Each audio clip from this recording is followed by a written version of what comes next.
Libros, nada. Diapositivas, busca, copia y después de eso. Está mal. La siguiente clase vamos a acabar, no vamos a terminar con el tema porque es amplio, pero es muy importante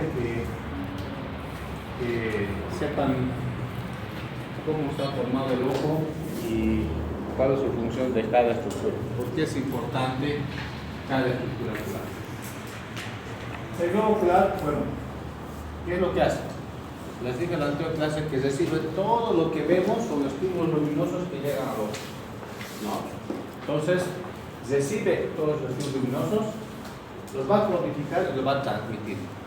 Lo va a transmitir a través de la vía óptica. Ese es un nervio óptico, forma parte de la vía óptica y va a llegar toda esa vía hasta la región, hasta el cerebro, hasta el área de 17, 18, 19 de Broca, ¿no? Que está en la región occipital. Entonces, cruza la vía óptica de un extremo a otro extremo, del extremo anterior hasta la parte posterior. ¿Sí? Entonces, eso es lo que hace el ojo, ¿no? Lo recibe, los estímulos luminosos, los codifica y transmite a través de la vía óptica hasta llegar al cerebro. Vemos ahí cómo llega hasta el cerebro.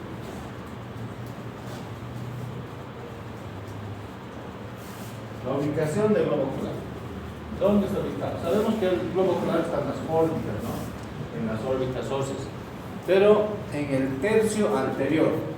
En el tercio anterior de la órbita. ¿Sí? Estas son las paredes de la órbita ósea. Tenemos la parte ósea. Y en el tercio, un tercio anterior se encuentra el globo ocular. En los dos tercios posteriores se encuentran los músculos o las estructuras extraoculares, músculos, vasos sanguíneos, nervios, nervio óptico. Y todo este lugar, toda esta área detrás del globo ocular está lleno de una grasa. Hay una grasa detrás del globo ocular y esa grasa es como un colchón para todas estas estructuras que están detrás del ojo. Por esas razones que cuando nosotros nos frotamos nuestros ojos, lo que estamos haciendo es deprimir el globo ocular. Y al deprimir no se rompe ninguna vena, nada, no produce ninguna alteración, ¿no? A nivel funcional o a nivel motora. Y eso es porque esta grasa hace que es como un colchón para todas estas estructuras y hace que no se dañen. Entonces se encuentra en el tercio anterior. El globo ocular, yendo de frente, vamos a ver si el globo ocular, yendo de frente, mide en sentido antero-posterior, ¿sí? Antero-posterior, 23 a 25 milímetros. 23 a 25 milímetros. Y a nivel del ecuador del globo ocular, a la mitad del globo ocular, mide 24 milímetros. Entonces, el globo ocular no es redondo, no es una estructura redonda. Redondo o círculo es aquella figura geométrica en la cual todos los radios partiendo del centro son iguales, ¿no? Yo pongo de este punto, este es el punto central. De aquí, o aquí, todos son iguales. Ese es un redondo o es un círculo. ¿Sí? El globo ocular no es redondo. Dentro del globo ocular hay diferentes estructuras, diferentes partes. Entonces es muy importante que ustedes sepan describir cómo está formado el globo ocular, el ojo. ¿No? Es como cuando les preguntan cuáles son las partes del cuerpo: cabeza, tronco, extremidades, ¿no? Nunca dicen extremidades, cabeza, tronco, ¿no? Siempre tienen un sentido, ¿no? Lo mismo en el ojo, vamos a hablar de capas: capa externa, media, interna. Capa externa, media, interna. ¿Por qué está separado? Van a dejar más espacio aquí ya, por favor, la próxima, porque sí, Recordemos más atrás y esta imagen se ve más grande, para que puedan ver, porque también van a ver. Cuanto más cerca está el data, más pequeño van a ver las imágenes. ¿Sí? La capa externa está formada por la córnea y la esclerótica. ¿Sí? La córnea y la esclerótica. La capa media es todo esto lo que está de color azul. Está formado, también llamado uvea, o la capa vascular. Está formado por iris, cuerpo ciliar y coroides. Iris, cuerpo ciliar y coroides. Y la capa interna está formado por el epitelio pigmentado de la retina y la retina propiamente dicha. ¿Sí? Entonces son esas capas. Ustedes escriban cómo está formado el globo ocular. El globo ocular es una estructura que está formada por tres capas. Capa externa, media y interna. Externa está formada por la córnea esclerótica, media, iris, cuerpo ciliar, coroides, la capa interna, epitelio pigmentado y la retina. Dentro del globo ocular también hay espacios, compartimientos. Esos espacios que hay, llamamos, hay tres espacios: la cámara anterior, la cámara posterior y la cámara vítreo. ¿Sí? La cámara anterior está entre el iris y la córnea. Es este espacio que es entre el iris y la córnea. Ahí hay humor acuoso. La cámara posterior está entre el iris y el cristalino y la zónula de zinc. Este pequeño espacio, ahí está, también hay humor acuoso. ¿Sí? Y la cámara vítrea es todo lo que está detrás del cristalino. El cristalino es una lente intraocular, que está sujeto en su posición en la parte central gracias a la zónula de zinc. Vamos a ver después cómo es la parte cristalina. ¿Sí? Entonces, esta es la cámara vítrea, que más o menos tiene una cantidad de 5 a 6 ml. En el examen nunca les pregunto, digamos, cuántos ml tiene, porque eso es, no es relevante, ¿no? No es relevante. Cuando examinamos los ojos, cuando ustedes estén viendo un ojo con sus docentes, van a ver una luz en la parte izquierda. Toda esta luz corresponde a la córnea. ¿Sí? La otra luz está sobre el iris, como ustedes ven aquí, el iris, el cristalino, y el espacio que hay, este espacio que ustedes ven aquí, todo este espacio es la cámara anterior del ojo. Ahí está el humor acuoso.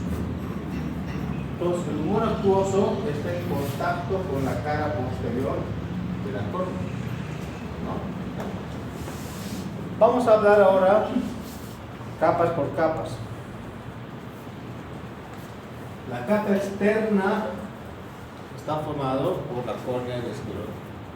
La córnea, ¿qué diámetros tiene? En sentido horizontal, más o menos mide como 12 milímetros, y en sentido vertical, 11.5 milímetros. ¿Sí? Tampoco es un círculo, tampoco es redondo. Si ustedes se fijan aquí en las líneas discontinuas, ¿no? Esas líneas discontinuas hacen referencia a un círculo. Si la córnea fuese un círculo, tuviera que estar ahí en ese nivel de las líneas discontinuas. En sentido horizontal es mayor que la vertical. Eso es lo habitual. Pero como cada persona es diferente, también hay personas que hay pacientes que tienen córneas a nivel vertical mayor que la horizontal, o algunos son oblicuos, digamos, a este nivel es mayor que a este. Entonces todos somos diferentes. Eso nos vamos a dar cuenta de acuerdo a la medida de lente que tiene el paciente. Entonces 12, 11, 11.5 es vertical.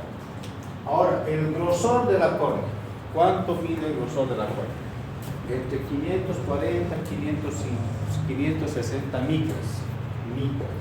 ¿Sí? Un milímetro tiene 1000 micras. 1 milímetro. Ustedes ya saben qué es 1 milímetro. Y la córnea tiene medio milímetro. O sea, prácticamente medio milímetro tiene la córnea. Un poquito más que medio milímetro. Pero es así de delgado. Ahora, en la parte central mide así. Pero a nivel periférico, esta córnea se va aumentando su diámetro y llega a veces hasta en la periferia hasta 1 milímetro. ¿Sí? La parte central mide 540, 560 micras y en la periferia llega a medir hasta 1 milímetro de grosor. ¿Qué prueba me permite valorar el grosor de la córnea? ¿Qué prueba? La aquimetría. La aquimetría. Esto es muy importante porque en patología de glaucoma, por ejemplo, vamos a ver que este dato es muy importante, saber, ¿no? El grosor de la córnea, ¿sí? La aquimetría. ¿Qué poder tiene la córnea? Porque esta es una lente. La córnea es una lente transparente. Es una lente transparente convexa. Esta córnea tiene un poder de 40 a 42 dioptrías. ¿Sí? Tiene un poder de 40 a 42 dioptrías. Entonces, nosotros vamos a hablar de lentes, siempre vamos a hablar en dioptrías. ¿Sí? Es como decir, si yo quiero saber el peso de ese proyector, usaré una unidad de medida, el kilo o gramos. El kilo me dirá, pues dependerá si me pesará 2 kilos, 3 kilos. ¿Sí? Si es un líquido, por ejemplo, su unidad de medida será litros o ml, ¿no? Y a nivel de los ojos, los lentes son las dioptrías. ¿Sí? Entonces, una unidad de medida. El poder de la córnea mide entre 40 a 42 dioptrías. ¿Sí? Les había indicado que la córnea es transparente y es convexo. Es transparente y es convexo. ¿Sí? ¿Por qué es transparente? Ahora vamos a saber por qué es transparente la córnea. ¿Sí? Como ustedes ven aquí, como es convexo, todos los rayos luminosos, o sea, todo lo que estamos viendo están entrando en contacto con la córnea. Todos. ¿Sí? Como es convexo, ¿qué va a hacer con estos rayos luminosos? Los va a desplazar hacia adentro. Van a hacer que esos rayos luminosos converjan. Van a converger. ¿Sí? Y además tenemos una lente transparente que es el cristalino. Entonces es biconvexo también. Biconvexo. Entonces hace que la luz de esos rayos luminosos converjan aún más para que todos estos haces luminosos lleguen en un solo punto a nivel de la retina y así podamos ver. ¿Sí? Todas las personas, por ejemplo, los que no usan lentes, para poder ver bien, ¿qué significa? Que todo lo que estamos viendo está llegando a la retina. Ese punto focal, todas esas luces que llegan van a chocar en un momento juntos. Es el lugar donde chocan, llamamos punto focal. Entonces, ese punto focal está a nivel de la retina. Los que usamos anteojos, vemos borroso, ¿por qué? Porque ese punto focal no llega a la retina.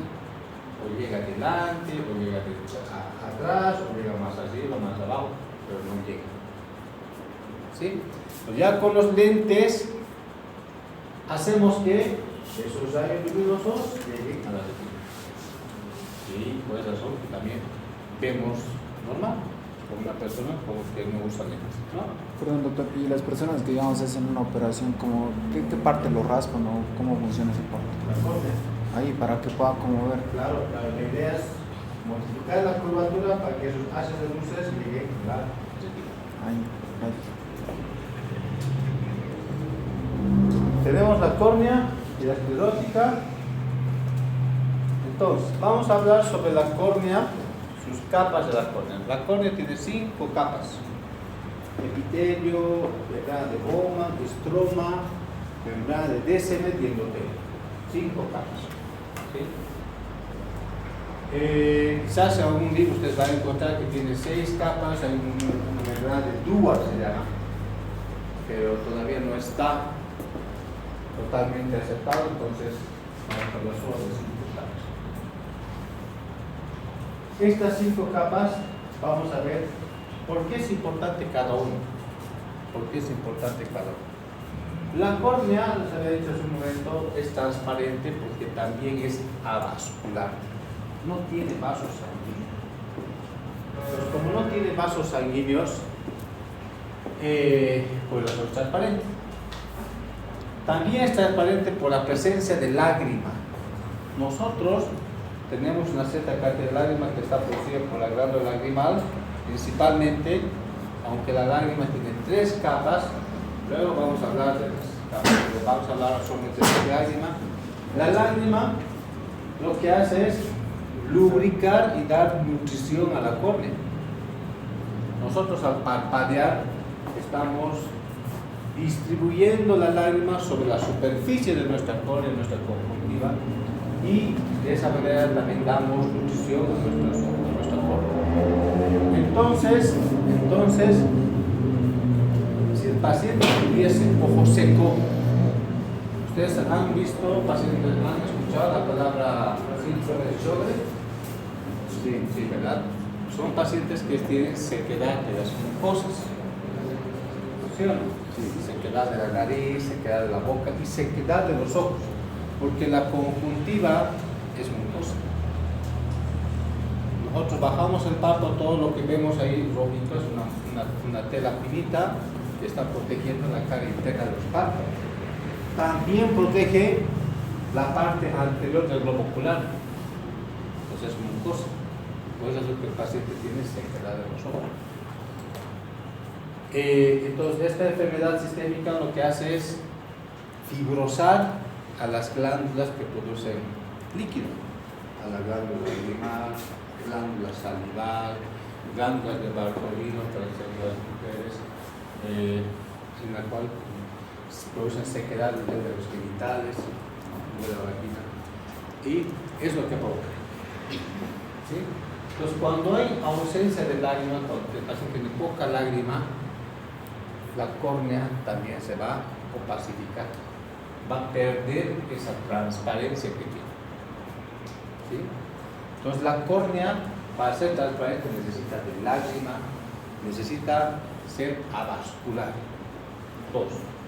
Ahora, ¿por qué también la córnea es transparente? Es debido a su epitelio. El epitelio tiene la capacidad de regeneración rápida, en unas 6 o 8 horas ya se regenera. ¿Sí? Por ejemplo, cuando le senta a ustedes una basurita, están caminando, de repente hace un poco de viento y entra una basura al sol, y empiezan a lagrimear, a parpadear, ¿no? Y lo que hace es va dañando la córnea. Cuando daña solamente el epitelio de la córnea, después de retirar el cuerpo extraño, se regenera en unas 6 o 8 horas, se regenera. ¿Sí? No deja ninguna cicatriz. Cuando yo daño el epitelio, se va a regenerar, tiene como 1, 2, 3, 4, 5 capas este epitelio, entonces se regenera, y el paciente no pierde la transparencia de la córnea. ¿Por qué este epitelio es escamoso, estratificado, no queratinizado? O sea, no tiene queratina. Cuando nosotros nos hacemos una herida, se produce una fibrosis y produce queratina. Por esa razón que se deja cicatriz, la queratina.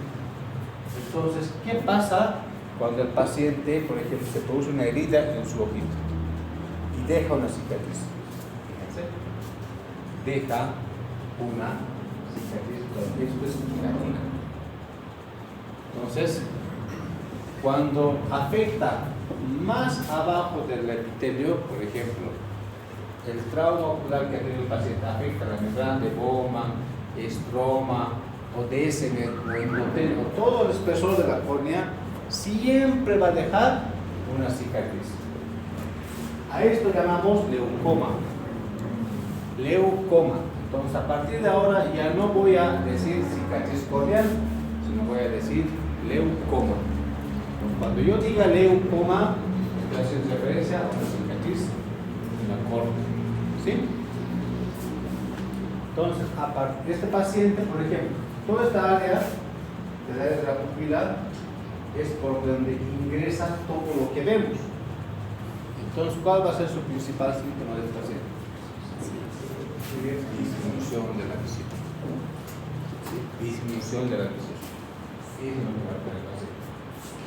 Va a quejar de que no ve bien. Por eso vemos, examinamos y vemos que tiene un leucoma en la córnea, un leucoma en la parte central que está en el eje visual.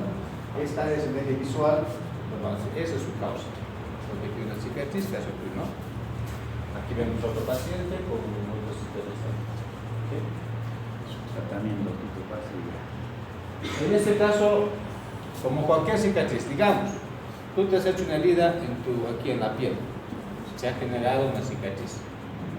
No te gusta esa cicatriz, pero me hago operar, te lo quitas. ¿Va a generar otra cicatriz, sí o no? Sí. Las veces que ustedes quieran sacarse esa cicatriz, va a seguir habiendo cicatriz. Son lo mismo en el ojo. Esta no vamos a poder raspar y después hacer que cicatriz no, va a seguir con su leucoma. Entonces, una solución es un trasplante, quitar toda esta área de aquí y quitarlo y colocarle otra vez. Ahora, entonces, por esas razones que el epitelio es no queratinizado. Si tiene queratina, produce leucoma. Ya tenemos tres causas, motivos por el cual la córnea es transparente. Por la presencia de lágrima, porque es avascular, porque su epitelio es estratificado, no queratinizado. La membrana de Bowman es esta línea de aquí. Es una pequeña línea, pero ¿por qué es importante? Tiene mala regeneración, pero ¿por qué es importante? Porque a este nivel es donde ingresan las fibras nerviosas de la córnea. ¿Quién lo inerva la córnea? ¿Cuál? El trigémino. El trigémino es sensitivo. Entonces, por aquí de esa trigémino va inervando a toda la córnea. ¿Sí? Por esa razón es importante la membrana de Bowman. Vámonos a la membrana, bueno, el estroma corneal. El estroma corneal es la parte más gruesa de la córnea. Si fijamos, epitelio, Bowman, todo esto es el estroma, luego viene la membrana de cemento y luego viene el endotelio.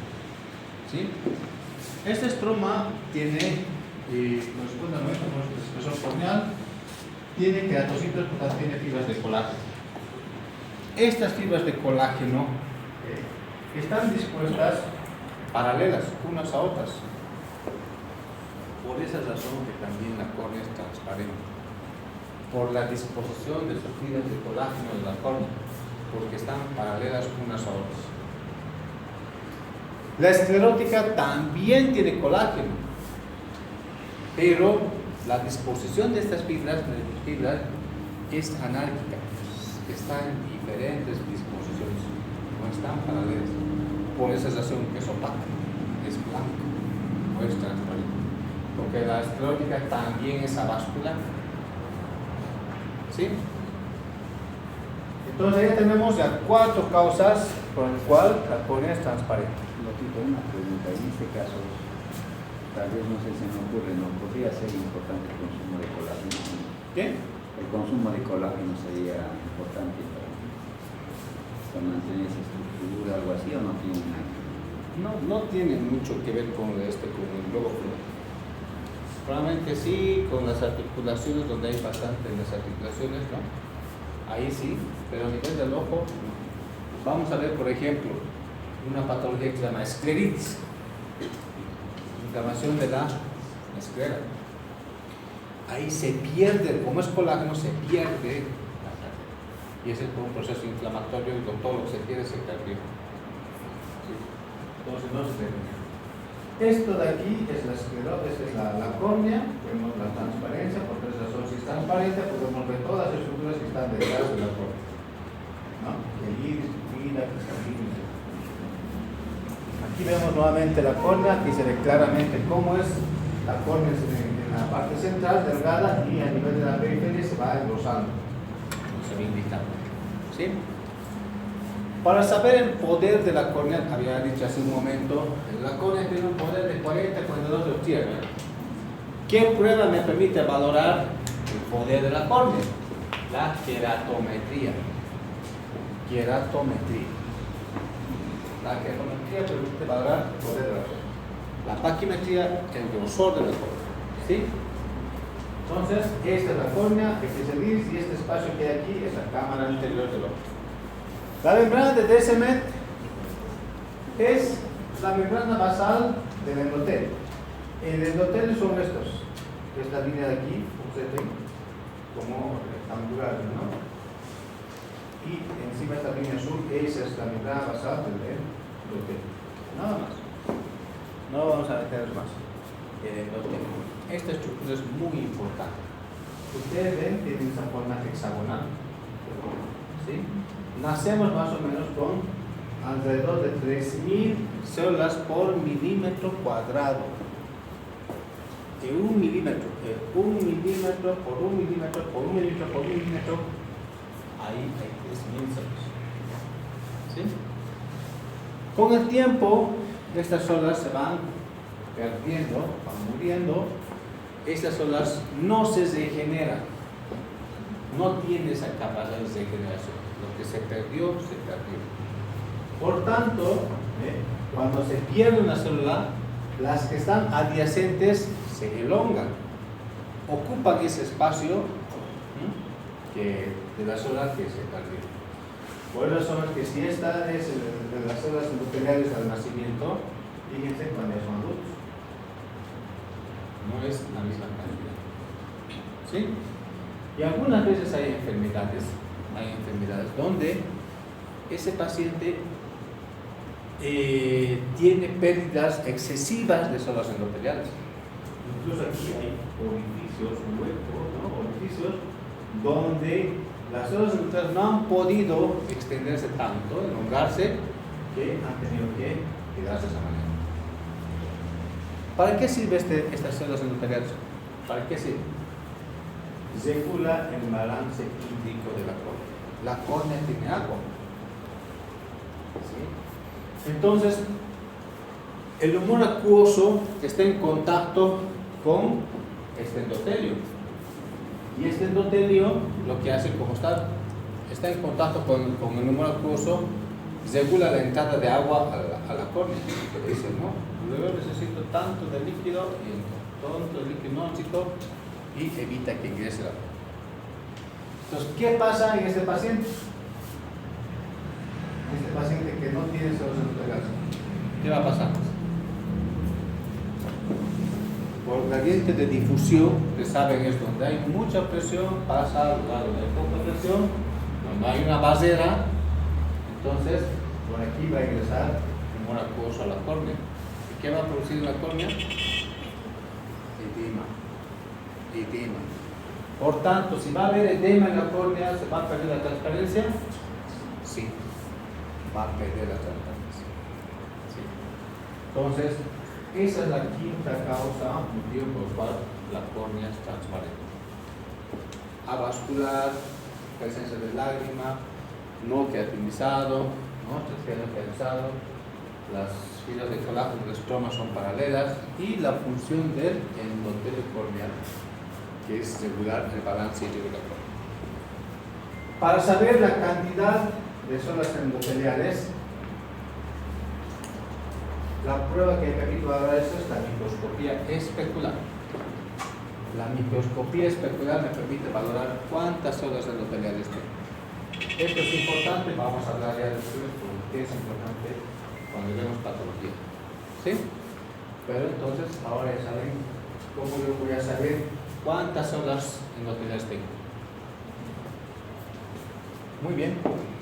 Y Inervación, ejemplo, nutrición, la córnea se nutre de las películas de la lágrima, del humor acuoso y de los vasos que están llegando al limbo esclerocorneal. ¿Qué es el limbo esclerocorneal?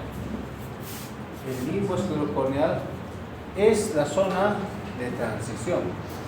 Nosotros fijamos aquí hay una capa que es la córnea, que en este momento no se puede utilizar, pero aquí hay una córnea. Y los vasos periféricos son estos, que llegan hasta ahí. No ingresan a la córnea, porque si ingresan, va a opacificar a la córnea. Entonces, ese lugar también es decir, nutrición la córnea.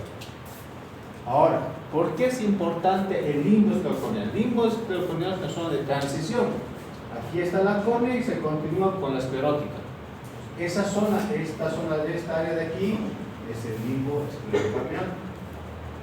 En ese limbo esclerocorneal hay células que ustedes ven aquí, se llaman células madre o stem cell. S-T-E-M, stem, cell en inglés, C-E-L-L, stem cell. Células madre. ¿Ya? Estas células madre evita que los vasos sanguíneos ingresen a la córnea. Esa es una barrera. Es una barrera. Ustedes ven aquí la esclerótica, ¿verdad? La parte blanca. Encima de esta esclerótica hay una capa finita que se llama conjuntiva, transparente. Evita que esa conjuntiva ingrese a la córnea. ¿Sí? Para eso me sirve el limbo de las células madre, el limbo esclerocorneal. Y esas células madre están aquí, empalizadas de bóxera. Son como dígitos, ustedes ven aquí, como dígitos que están realmente en el limbo. Se encuentra más en el limbo inferior y superior porque está cubierto por los párpados, por tanto está protegido del sol, ¿no? Entonces, en la parte nasal temporal donde más se da. Entonces ahí se encuentran estas células madre, en las empalizadas de boca. Empalizadas de boca. Ahora fíjense qué pasa cuando no hay células madre. ¿Bien? No se ha hecho el diagnóstico. Ya pasa fisiopatología. ¿Qué ven ahí? ¿Qué ha ingresado a la córnea? Vasos sanguíneos y conjuntiva. Entonces, ¿ves? Detrás, en esta área, detrás de esto, ¿pueden ver qué hay? No se ve. Está opacificado. Y este terigio, miren, está llegando la cabeza hasta el área de la, ¿no? Es el área pupilar. Por donde ingresa todo lo que vemos. Entonces, ¿tendrá mala visión? Pues en este caso, la causa de mala visión de este paciente será su terigio. Entonces, ¿por qué? Porque en este lugar ya no hay células madres, entonces ha ingresado ya va a su casa. Vemos otro caso, fíjense cómo va ingresando el vaso sanguíneo. Así ocurre cuando el paciente tiene ojos secos. No es como el otro, un solo lugar ha invadido, sino que ustedes ven aquí desde la parte inferior, superior, sigue invadiendo. Probablemente estos, como no tienen lágrima, alrededor de los 360 grados va invadiendo los vasos sanguíneos. ¿Sí? Va invadiendo y sigue invadiendo. Aquí hay otro caso donde va invadiendo los vasos sanguíneos. Y fíjense este caso, cuando invade totalmente a la córnea.